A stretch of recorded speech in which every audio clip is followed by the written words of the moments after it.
지방선거 결과가 다 나왔습니다. 2022년 6월 1일 제8회 전국 동시 지방선거, 여러분은 어떻게 보셨습니까? 주요 일간지의 기사 제목들을 보면은 거기에서도 정치, 또 선거, 이런 것을 대하는 유권자의 마음, 이런 것들이 잘 드러나 있습니다. 우선 6월 1일 지방선거 당락의 지형도 서로 땅 뺏기 놀이를 하는 것 같죠. 그걸 나타내는 제목은 이런 것들이 있습니다. 6.1 지방선거 여당 압승, 최종 투표율 50.9%, 역대 두 번째로 낮아. 여당 경기도 시장 군수도 압승, 4년 만에 정반대로. 이래서 국민의힘 측이 그쪽의 그 후보자들이 많이 당선이 됐다, 이런 뜻이죠. 또 그와 함께 대선 이야기도 나오고 있습니다. 첫 4선 서울시장 오세훈 차기 주자 입지를 굳혀. 그런데 오세훈 시장이 4선이라고 해도 이거는 잘 생각을 해야 하겠죠. 시장하다 그만둔 것도 있고 보궐한 것도 있고, 그걸 숫자로 이렇게 쓰는 것은 파리 안으로 굽은 그런 매체가 이 기사를 썼겠구나, 이렇게 우리가 평가를 할 수 있습니다. 안철수 성남 분당갑 당선, 당권 도전 후 대선 놀이나. 그러면은 당권, 국민의힘 당대표에 나가고, 그리고 그 다음에는 대선에 나가겠다. 그러면 상당히 분주한 시간이 되겠구나, 이렇게도 보이고, 또 이준석 대표로서는 안철수 당선자를 어떻게 볼 것인가 하는 것도 또 생각해 볼 수 있겠죠. 이와 마찬가지로 더불어민주당 측에서는 김동연, 이재명 이런 당선자들에 대해서 역시 차기 대선에 좀 이제 가까이 가게 됐다, 이런 뉴스가 나오고 있습니다. 그 중에 경기도 도지사 이야기를 해봅시다. 여기에는 더불어민주당 측의 김동연 후보가 당선이 됐습니다. 뉴스를 보면은 우선 중앙선거관리위원회가 아마 숫자가 약간 차이가 있을지 모르겠는데 6월 2일 오전, 아무튼 당선 확정이 됐을 때의 그 수치입니다. 더불어민주당 김동연 후보가 280만 표, 천 단위는 뺐습니다. 국민의힘 김은혜 후보가 김동연 후보보다 8,100표 적게 받아서 차점자가 됐다. 그리고 무소속 강용석 후보가 54,600표를 받았다. 이제 이런 것을 내보냈고, 그러면은 이제 우선 여기서 김동연 후보가 280만 표를 받고 당선이 됐다고 했는데, 바로 직전인 2018년에는 어땠는가 하면은 그때 이재명 후보였죠. 이재명 민주당 후보가 337만 표를 받아서 당선이 됐습니다. 이걸 보면은 물론 투표율이 낮기도 하지만 일단은 이게 민주당이 받을 수 있는, 이제 그렇게 나눠 본다면 그 표 중에는 이게 무슨 보수 쪽의 표가 움직여서 어때서라기보다도 그렇게 많이 받은 건 아니다 싶지 않습니까? 이 경기도지사 관련해서 중앙일보는 이렇게 제목을 뽑았습니다. 역대급 초접전이었다. 김동연의 기적이다.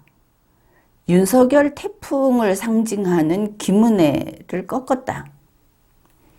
이렇게 말할 수 있는 것이 국민의힘 쪽에서는 이 경기도지사 선거를 두고 이것이 바로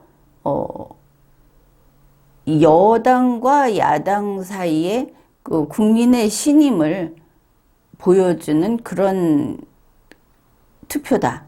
그러니까 여기서 패배하면 국민이 민주당을 지지하는 것이 될 수 있다고까지 그런 말도 그 언론에 실린 적이 있을 정도로 전력을 다한 그런 선거가 되겠죠. 그래서 이런 제목을 붙였다 알 수 있습니다. 민주당 내부에서는 김포공항 이전에 대해서 그 이재명 후보하고 거리를 둔 것이 득이 됐다.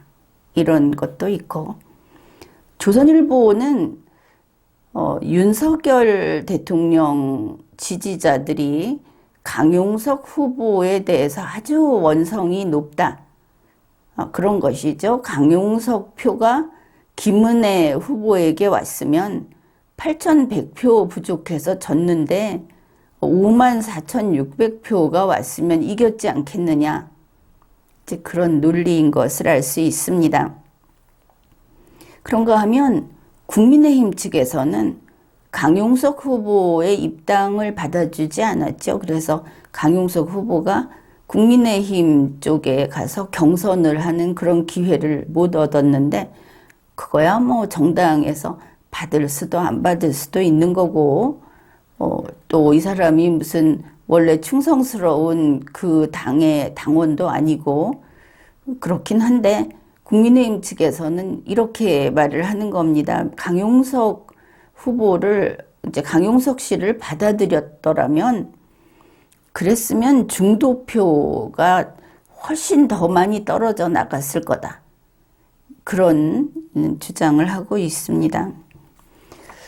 그런데 우리가 생각을 해보면 단순 계산으로 8,100표가 부족하니까 54,600표를 가져가면 반타작만 해도 그래도 유리하지 않겠느냐, 이렇게 보기는 어려운 것이, 강용석 씨는 정치인이 아니죠. 진작에 다른 이유로 정치를 떠났습니다. 그것도 뭐 원래 정치를 이렇게 쭉 하던 집안도 하던 사람도 아니고, 아무튼 이제 지금은 인기인이 아닙니까? 그냥 인기인이다. 일종의 그 언더그라운드의 연예인처럼 그렇게 이제 그 사람을 좋아하는 대중이 많은 이런 인물인데, 그 사람에게 경기도지사가 될 거라고 믿어서 이 54,600표가 갔겠느냐, 그것도 생각을 해야 하는 것이죠. 이 사람들은 뭐 이런저런 생각이 다 있을 겁니다. 그런데 국민의힘에서 김은혜 후보에게는 말할 수 없이 그 몰빵을 했다고 할까, 그렇게 밀었죠. 이건 안 될 수 없다고 생각을 했을 겁니다. 보면은 그 여러 가지 선거법 위반이 아닌가 하고 걱정이 되는 부분도 많지 않았습니까? 경기도지사 후보가 강남에 가서, 서울에 가서 서울시장 후보, 현직 서울시장하고 같이 선거운동하지 않았습니까? 이게 뭐냐, 아마 그냥 생각하기에는 뭐 어떻게 빠져나갔는지 모르겠지만 일단은 선거법 위반으로 보이죠. 그것뿐만이 아니고 김은혜 후보에 대해서는 그냥 내놓고 밀어줬습니다. 뭐 말하기가 곤란해서 그렇지 윤석열의 여자, 이렇게 말을 할 정도로 윤석열이 출마하라고 했다. 뭐 이렇게 그 뻔히 있는 다른 사람들을 밀어내면서 갈 정도로 그런 후보자가 김은혜 후보였기 때문에 강용석 후보에게 투표한 사람들이 무슨 둘 사이의 경쟁으로 해갖고 이쪽을 찍었다 이렇게 보기는 어렵고 아마도 그 강용석 후보의 경우는 이쪽도 사실은 그 집안이 몽땅 다 좌파, 그것도 강성 좌파 아닙니까? 그런데 뭐 좌파 지지자들도 있을 거고 김은혜 떨어지라고 하는 사람도 있을지 모르겠는데 어쨌든 거기에 보수 우파가 표를 줬다고 한다면 지금 이제 강용석 씨를 원망하는 측처럼 그 표의 의미를 제대로 읽어야 한다 이렇게 봅니다. 그거는 윤석열 정부, 국민의힘에 대한 경고의 표다, 응징의 표다 이런 면을 간과해서는 안 된다 하는 것이죠. 그것은 그런데 경기도 도지사가 김동연 씨가 됐다. 이 부분입니다. 이거를 지금 지도로 분석을 하면은 바로 이래서 경기도가 파란색으로 칠해지고 있죠. 서울은 빨간색으로 칠해놓고 있는데 실제로 그 주민을 가지고 본다면 서울이 1천만이 좀 안 됩니다. 서울은 계속 줄고 있죠. 경기도가 대략 1,500만 정도 된다고 이렇게 봤을 때 오히려 인구 비중으로 보면 제1의 도시가 경기도입니다. 뭐 크기도 하지만 이렇게 됐을 때 서울에서 그 오세훈 후보가 이제 재선이 됐다 하는 이 부분은 승리했다고 보기는 좀 그러기는 약합니다. 이 오세훈 후보의 이미지가 뭐냐? 지금 윤석열 대통령이 대선에 나왔을 때하고 똑같이 국민의힘이 정치를 버리고 마케팅으로 승리를 하는 그 전법을 써서 지금처럼 된 그런 경우라고 하겠죠. 물론 오세훈 후보는 보궐이기 때문에 그건 뭐 거저 먹었다 이렇게도 말을 할 수 있는 경우인데 따라서 이번에 서울시장 선거에서 오세훈 씨가 다시 됐다 하는 것은 그냥 보궐이 너무 짧고 그 보궐에다가 플러스 알파로 약간 보너스 준 거다. 뭐 그 효과다. 이렇게 봐야지 제대로 송영길 후보하고 제대로 싸워서 역시 오세훈이다 하고 뽑혔다고 보기는 어려운 면이 있습니다. 이제 문제는 경기도입니다. 경기도에서 김은혜가 아닌 김동연이 됐다. 이거는 좀 심각하게 생각할 필요가 있습니다. 이게 어떤 유권자라든지 한국 정치의 어떤 추세가 바뀐 바람의 방향이 바뀌듯이 그게 바뀌는 신호라고 볼 여지가 있다 하는 겁니다.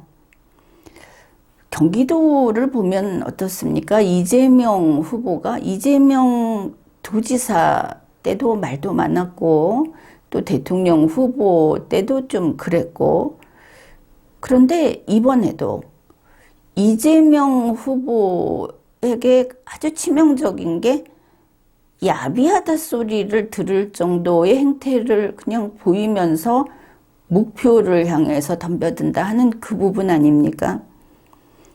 그런데 그럼에도 불구하고 그런 민주당인데 김동연 후보에게 8,100표나 김은혜 후보보다 더 받게 그래서 당선이 되게 해준 것이 경기도 주민의 선택이다. 이 부분인 겁니다. 여기에서 그러면 인구 1,500만의 경기도는 오히려 정치적으로 중도 보수 성향이 강하구나. 이 보수가 국민의힘을 뜻하는 게 아니고 국민의힘은 말하자면 진보입니다. 정치를 버리고 선거공학, 선거 마케팅에 모든 것을 거는, 그래서 이념이 없다고 하죠. 그게 아니라 차라리 이념, 그 다음에 실무가, 안정성, 이걸 택한다는 점에서 경기도를 보수라고 이야기를 하는 겁니다. 이런 보수 성향이 강하구나.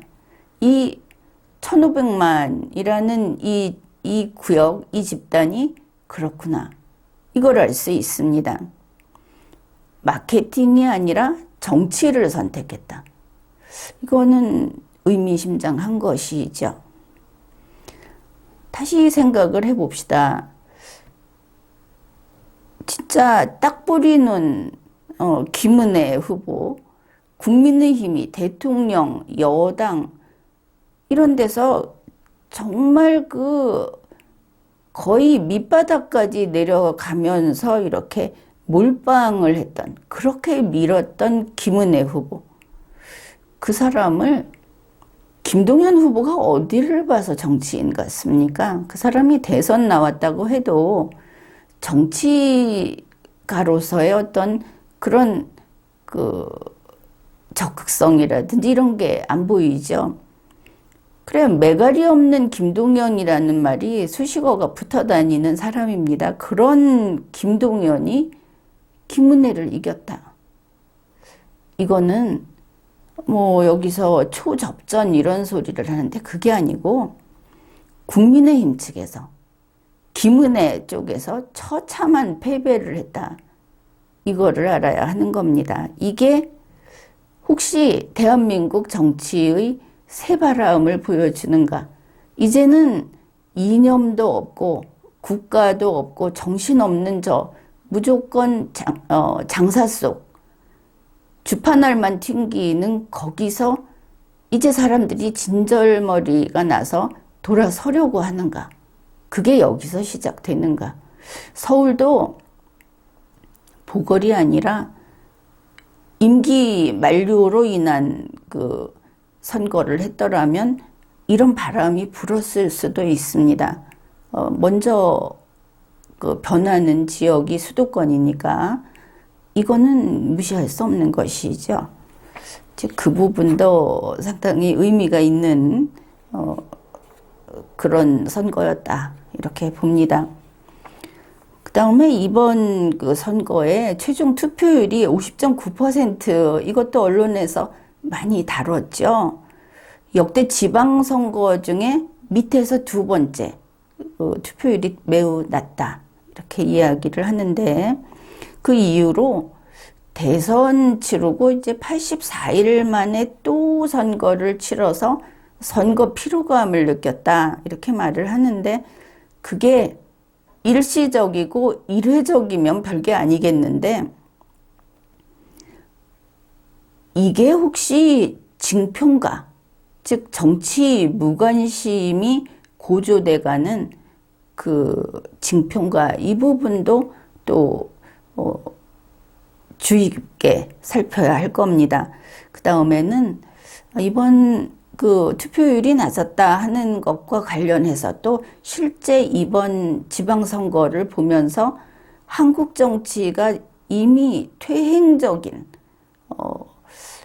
정치 실패 이쪽으로 가고 있다 하는 것이 분명하게 드러나고 있습니다. 벌써 오래됐습니다. 이런 식으로 되는 거는. 선거라는 게 어떻습니까? 선거꾼이 있다고 할 정도로 이제 선거 시즌이 되면 거기에 기업들이, 각 단체들이 보험을 들죠. 돈을 넣습니다. 그래서 이 정치인 펀드는 안 된다, 위헌 위법하다 하고 리마연이 안 된다고 했죠. 정치인 펀드가 좀 잦아드는가 했더니 이번에 정치인 펀드들 했습니다. 저거는 선거도 아닙니다. 정치인 펀드가 있는 한. 어떻든 기업이 이런 식으로 붙고 그 뒤에 돈이 붙고 그 다음에 SNS 댓글 부대가 이제 이거는 그쪽이고 일반 대중 쪽으로 내려가면 SNS 댓글 부대가 거기에 붙고 또 프로그램이 거기에 동원되고 하는 마케팅 전쟁, 마케팅 전 이런 식으로 이게 벌써 한참 됐죠. 승리만 하면 그만이다. 그런데 대통령 뽑고 국회의원 뽑는 일이 승리만 하면 그만인 겁니까? 일 시키자고 뽑는데 애초에 잘못된 것이죠. 너무 오래 온 겁니다. 지금까지 이게 유지된 거는. 이제 그 방법은 크게 두 가지가 있습니다. 저렇게 가는데 가장 그 핵심적인 방법은 하나는 국민 갈라치기, 또 하나는 퍼주기. 뭐 한쪽은 채찍이고 한쪽은 사탕이라고 할 수도 있겠는데, 그리고 보면 지난 5년을 돌이켜 봤을 때 갈라치기가 주된 수법이었습니다. 지난 3월 9일 대선 때도 이게 동원이 됐죠. 그리고 퍼주기도 같이 왔는데 이때 이제 어디에 비중을 두는가 하는 게 바뀌었다. 그거를 알 수 있습니다. 결국 이번 대선을 끝으로 갈라치기가 주된 수법이었던 시대는 이제 저물고 있다. 그 효과가 거의 없어지고 있다. 왜냐하면 갈라치기 하지 마라 하고 또 유권자들이 이야기를 하는 그런 단계까지 왔기 때문에 그 수법이 계속 쓰이기 어렵죠. 그리고 그때부터 대선 이후로는 이제 대선 때부터 퍼주기가 더 큰 비중을 차지하기 시작하다가 앞으로는 퍼주기가 주가 될 것이다. 이번 지방선거도 그렇죠. 이게 차이가 뭐냐 하면 이 갈라치기와 퍼주기를 하는 정치인 뒤에 기업이 붙어서 자기들 생각에는 이 어리석은 대중을 상대로 자기네가 미끼를 흔든다 이렇게 생각을 했을 텐데 대한민국의 유권자들이 야갑해졌죠. 어리석지 않습니다. 그럴 때마다 나름대로 이익을 챙겼던 것인데 이제 바뀐 것이죠. 갈라치기 하면 딱 노라고 하는 겁니다. 갈라치기 하지 마라. 퍼주기.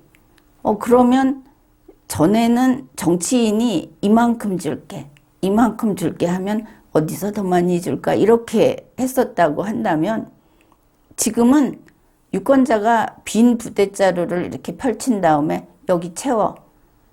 유권자가 만족할 때까지 채워라고 하는 시대로 넘어오고 있다는 것이죠. 역시 한국 유권자는 참 야같다 이런 생각이 듭니다. 아무튼 정치인이 흔들던 미끼가 이제는 유권자의 그 권세로 바뀐 것을 알 수 있습니다. 좋은 방식은 아니죠. 그리고 이제 이렇게 바뀌었다. 그런데 또 하나는 그 정신이 없는 마케팅, 정치가 없는 마케팅, 이렇게 이준석 대표라든지 윤석열 후보자 또 뭐 오세훈 시장 지금 이쪽에서는 이제 그런 경향으로 가고 있지 않습니까? 그렇게 하다 보니까 이제 선거에 투표율이 낮아지고 유권자들이 선거에 관심이 점점 이제 줄어들고 하는 게 이게 선거 이슈가 실종된 거 아니냐. 결국은 정치가 실종된 게 아니냐 하는데 국민도 여기에 관심을 잃는다. 이제 이런 그 평가를 하고 있습니다. 그리고 거기에 더해서 유권자가 벌써 3개월 만에 윤석열과 국민의힘에 시들해졌다. 민주당은 지금은 윤석열이 왜 선거법 위반하냐 하고 따지는 것조차 그렇게 크게 다루어지지 않을 정도로 그 영향력을 잃었죠. 그런데 여당이라고 하는 국민의힘에 대해서 유권자는 의사표시를 하는 겁니다. 너희들 관심 없다, 재미없다. 기대할 바가 없다. 이런 것들이 3개월 만에 사실은 대통령 임기 개시한 지는 며칠 되지도 않았는데 이렇게 나타나고 있는 겁니다. 6일 지방선거를 치르고 보니까 유권자의 생활 패턴, 유권자의 인식이 이렇게 크게 바뀌었다 하는 것을 알 수 있고, 그래서 우리가 좀 생각해 볼 것들이 몇 가지 있습니다. 이번에 사전투표가 5월 27일, 28일 이틀 동안 실시가 됐는데 이 사전투표의 기능이 이제는 다한 것이 아닌가 그런 생각을 했습니다. 정식 투표일이 6월 1일 수요일이었는데 투표일은 임시 공휴일이죠. 투표라는 것이 원래 투표일에 투표를 함으로써 유권자가 그 정체성을 강화하게 됩니다. 우리가 이 권리자다. 이런 것이죠. 우리가 주인이다. 그런데 이제 그 투표를 이런저런 사정으로 하기 어렵다고 하니까 투표를 하기 쉽게 돕는 부수적인, 보조적인 것으로 도입된 게 사전투표입니다. 근데 사전투표는 이틀이고 진짜 투표는 하루 하는 것이죠.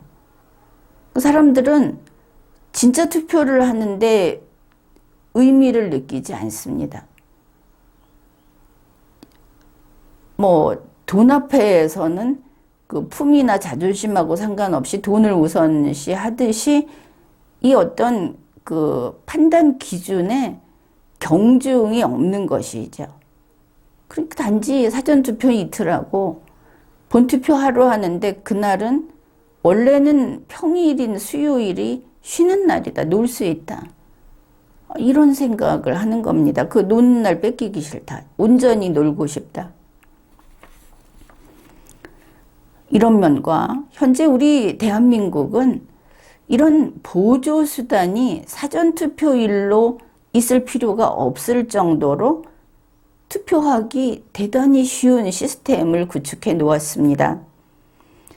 국민들로서는 이건 이게 일반화됐을 때는 큰 문제가 될 수도 있는 전자투표, 이거 부분적으로 이미 도입했습니다. 그래서 사전투표라는 것을 그런 지금과 같은 개념으로 할 필요성이 이제는 없어졌다. 적어졌다. 또 앞에서 이야기했듯이 사전투표는 본투표일을 수요일에 놀자 하는 이 휴일로 만드는 효과가 더 크다. 그래서 본투표일에 놀러 가고 싶어서 사전투표일에 한다. 근데 그게 재미없으면 투표 안 한다. 무려 3일씩이나 그 투표일을 정해놔도 이렇게 되는 겁니다. 그래서 사전투표는 기능을 다했다. 대한민국에는 어울리지 않고 이제는 사전투표는 없애는 것이 좋겠다 하는 게 한 가지. 그 다음에 지방자치제 선거 자체에 대해서 개혁을 해야겠다 하는 것을 이번에 잘 보여줬습니다. 지방선거 보니까 여야 할 것 없이 다들 퍼주기에 올인했죠. 물론 갈라치기가 안 통하니까 이젠 퍼주기다. 그게 퍼주기 정치다 이렇게 봤는데 이게 얼마나 심하느냐 하면은 우리 지역 이 선거구의 퍼주자 정도가 아닙니다. 아파트 단지가 있으면 우리 단지, 만약에 어디에 무슨 집 단위로 이렇게 형성이 돼 있으면 거기 동네별로. 그래서 우리 집 앞의 이익을 약속하는 정말 매표라고 할 수 있죠. 이런 게 지선의 모습이다. 그런데 이제 또 하나는 이게 이렇게 되고 있는 것도 문제고, 이거는 이제 좀 추한 부분이죠. 또 하나는 이 거대 정당들이 대선 주자급, 국회의원급의 후보들을 그 지역 주민도 아닌 사람을 그냥 내리꽂기 공천, 또 뭐 후보 나눠먹기, 돌려막기 공천 이런 걸 하고 있습니다. 그런데 지자체 선거의 의미가 뭡니까? 뭐 딱 나와 있죠. 주민자치. 풀뿌리 민주주의 이런 거 안 해도 그냥 주민자치 이겁니다. 주민자치하는데 저기서 대기업이 아주 센 사람들이 여기 막 들어오는 거죠. 여기 주민자치가 될 수 없습니다. 이래가지고는. 그리고 이번 투표를 보면 광역자치단체장, 광역의회 의원, 교육감, 기초자치단체장, 기초의회 의원, 그 다음에 국회의원 보궐선거 이거 한꺼번에 다 치르고 있어서 그 전문적인 선거관리위원회조차 이 관리를 하는데 곳곳에 실패하고 구멍이 뚫렸죠. 이게 너무 선거가 많습니다. 지자체의 본체는 의원 선거입니다. 그게 주민자치인 것이죠.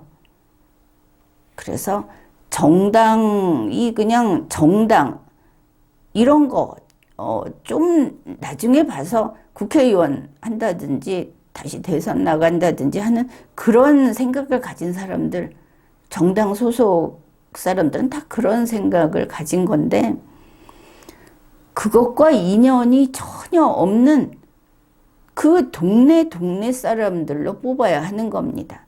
그게 아니면 안 뽑으면 됩니다. 어차피 그 동네 사람의 뜻이 반영이 안 된다면 주민자치가 아니니까. 그래서 이 지자체 선거 개혁이 필요하다. 어쩌면은 각 단체장 같은 경우 교육감도 그렇습니다. 이게 뭐 직접 뽑으면 좋다 그러는데 뭐 달라졌습니까? 사실은 정부에서 집행정부 안에 있는 뭐 교육부, 뭐 다른 이런 행정각부들이 그게 이제 전문성이 있고 전문성이 축적된 사람들이 평생 공무원으로 이 사람들이 그 시스템을 가꾸고 유지해 가는 것이죠. 그래서 뭐 대통령 선거에서 어떤 정당이 흔히 하는 말로 여당이 됐다고 하면은 이 지자체 장들은 이 여당과 같은 당에서 맡아주는 게 행정의 일관성도 있고 굳이 이걸 싸울 필요가 있느냐.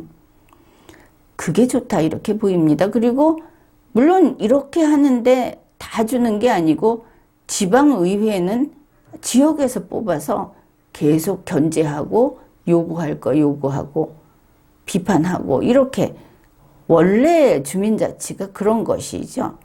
그런데 이 무슨 장들을 막 뽑으면서 흔히 하는 말로 중앙에서 자리를 못 차지하면 이거라도 꿰어 찾아. 이렇게 가는 것이 그냥 자기들 밥그릇 싸움이지 대한민국 헌법이 이야기하는 주민자치는 이것으로 전혀 여기에 기여하는 게 아닙니다. 국민의 세금은 훨씬 많이 소모가 되고 다 자기 자신들을 위해서 자기 정당들을 위해서 이렇게 하는 것이죠. 국민에게 전부 해를 끼치는 겁니다. 그래서 지방자치제 선거는 대폭 줄이는 것이 좋겠다. 그런 것이고 그 다음에 이제 선거 공영제를 손볼 때가 됐다고 봅니다.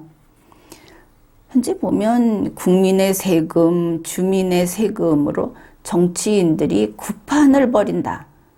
이게 저 많은 선거다. 그리고 이 사람들 들어오면 다음 선거 준비들 하고 있다.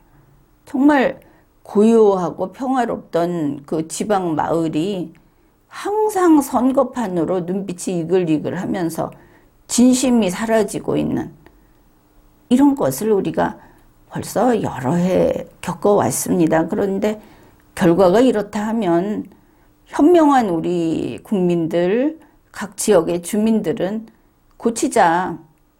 우리 그런 사람들을 위해서 계속 뒷바라지 할 수 없다. 이런 이야기를 해야 하는 것이죠. 그래서 이게 특권이 고착화되는 선거 공영제가 되고 있다. 뭐 그런 이야기 하지 않습니까? 500억 정도는 쓸 수 있다. 그 이야기 들을 때 참 답답했습니다. 아니, 우리 국민의 집이 있다고 했을 때 내가 당신들 거 500억 정도는 내가 써버릴 수 있어. 후보자들이 이런 소리를 하는데 그걸 또 예의하고 있는 국민은 또 뭡니까? 원래 이 선거 공영제라는 것은 선거를 세금으로 해야만 좋다. 그렇게 하자는 게 아닙니다. 이게 시작할 때 조금 다른 의도로 잘못 시작이 된 거죠. 우선 이렇게 봅시다. 대한민국 헌법은 모든 국민에게 선거권, 공무담임권, 이거를 보장한다. 이렇게 규정하고 있습니다. 누구라도, 여러분이라도, 나라도, 이거 이런 뜻이 있고 하면 이번 선거에 나가겠다. 하면 나갈 수 있다는 게 헌법입니다. 근데 여기 1차 문턱을 딱 쳐놓은 게 정당이죠. 정당 추천. 왜냐하면 여기서 조직과 뭐 돈과 이런 걸 막 동원할 수 있으니까. 그런데 지금은 정당이 그게 약해진 게 뭐냐면 선거 공영제라는 걸로 돈을 선관위에서 국민의 세금으로 주는 여기에 의존하다 보니까 사실은 정당 소속이 아닌 국민이 당차게 그리고 아주 제대로 된 준비를 제대로 해서 나가면 이젠 별로 불리할 게 없는 뭐 그런 면도 있기는 있습니다. 정당 소속 후보자들이 아주 변변찮아졌다.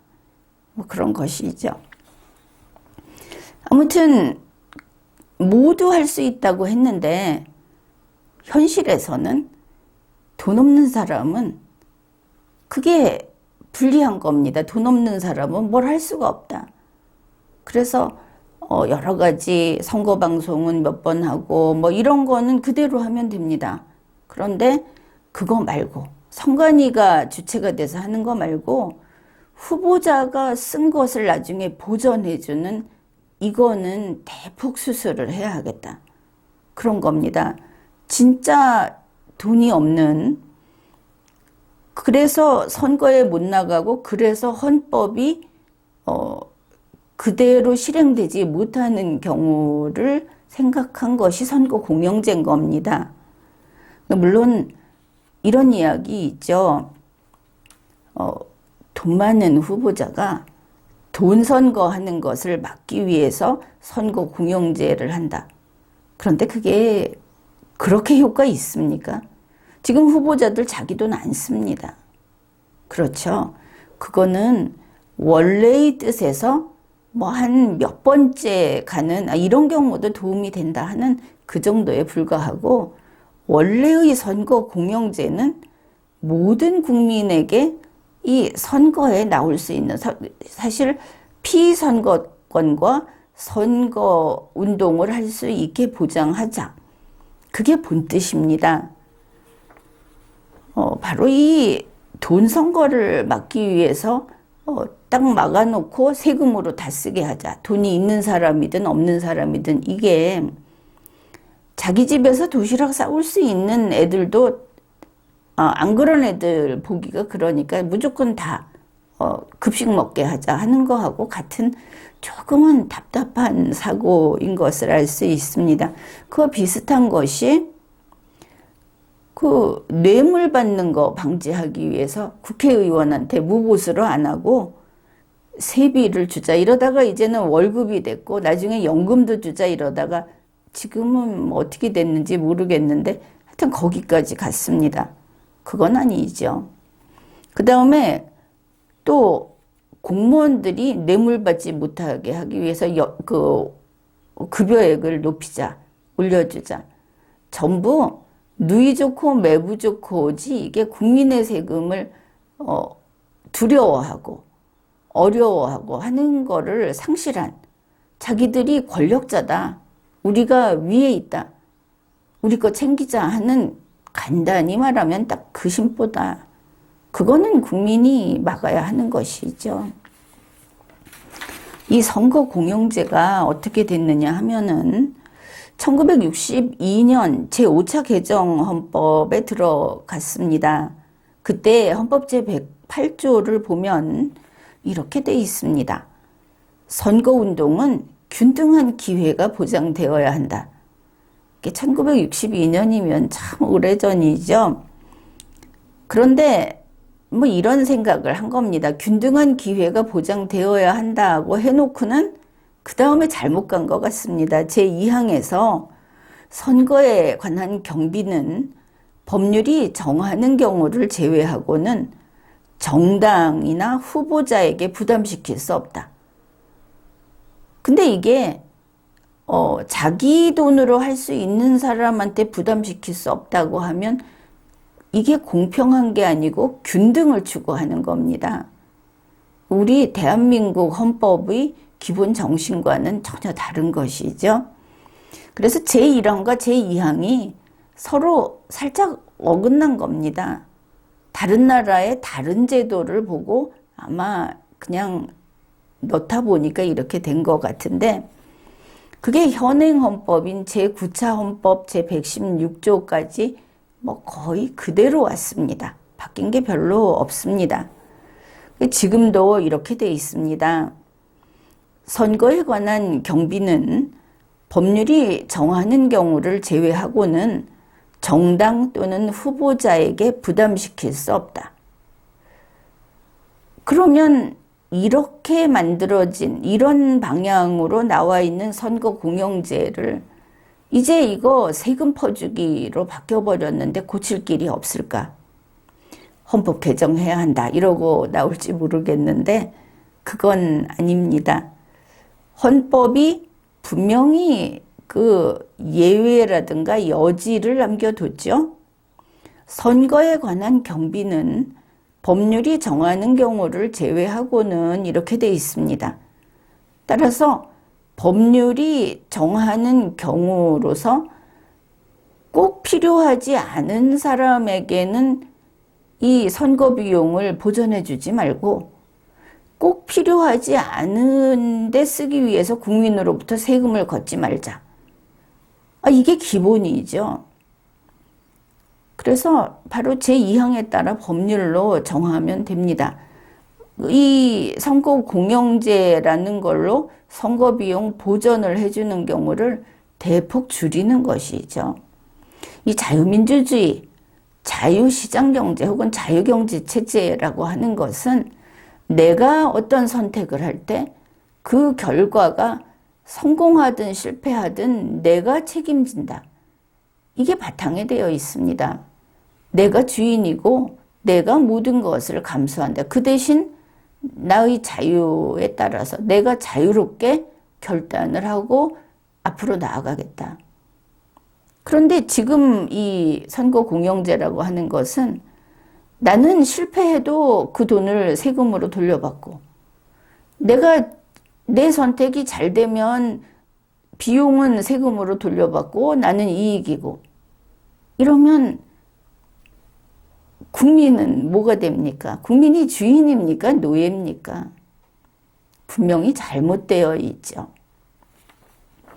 그래서 헌법이 이것이 헌법이 이렇다고 하면 그게 해설이 잘못된 것이 아닐까. 국민이 주인이다. 대한민국의 이념과 체제가 이렇다 하는 것을 먼저 딱 세워두고 풀이를 해야 하는 겁니다. 그것이 헌법을 존중하는 태도지, 선거 공영제가 문제 있다. 또 선거 연령을 얼마로 낮췄으면 좋겠다.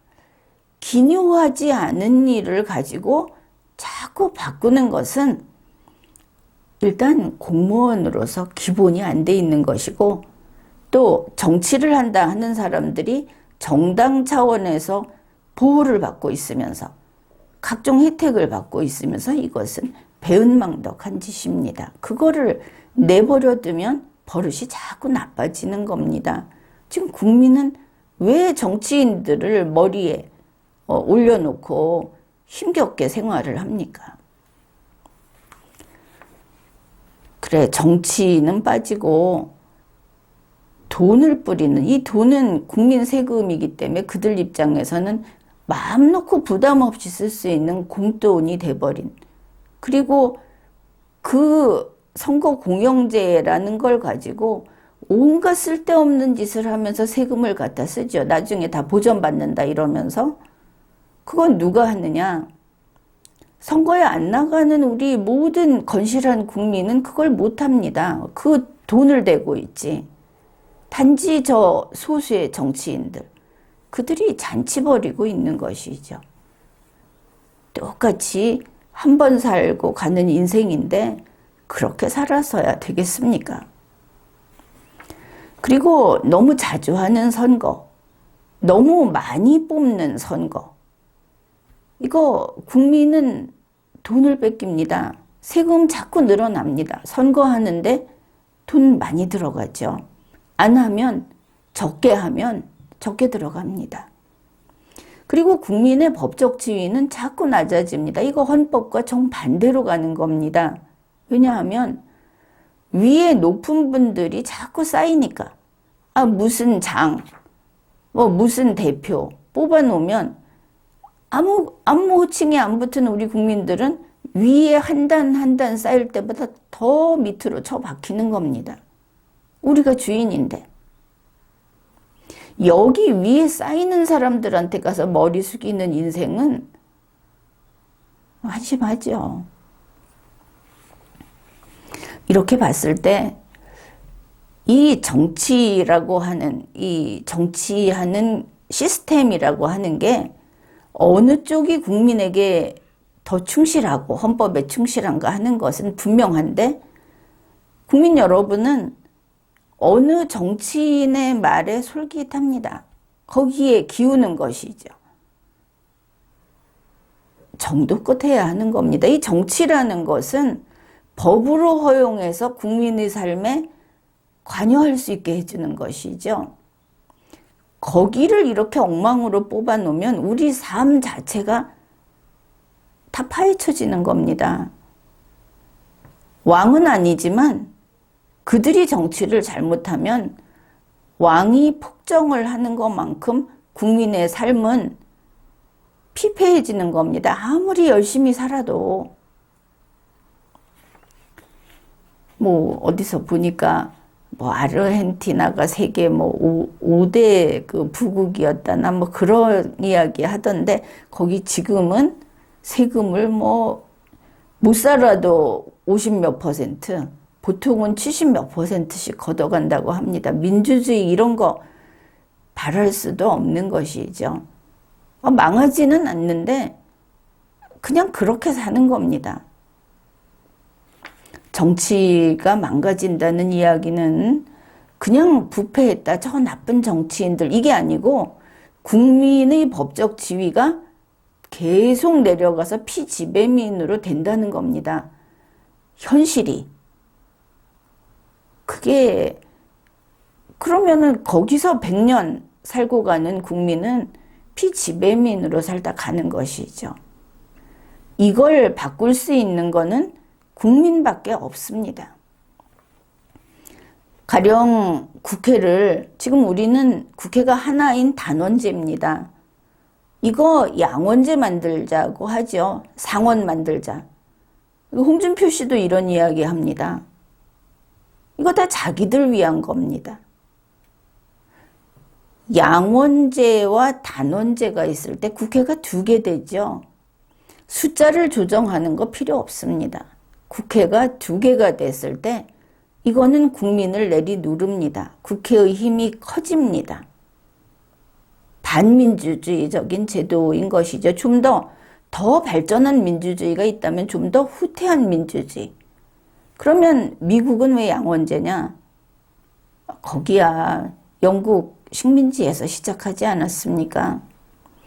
우리하고는 다른 겁니다. 우리는 1948년에 가장 최선지인의 국가로 만들었기 때문에 우리는 왕족이라든지 왕의 제도, 귀족 제도 같은 게 그런 걸 경험하지 않은 국가입니다. 그런 차이가 있는 것이죠. 그 다음에 이권 분립과 상권 분립. 이게 단원제가 우수합니다. 이권 분립과 상권 분립이 있으면 어떠냐?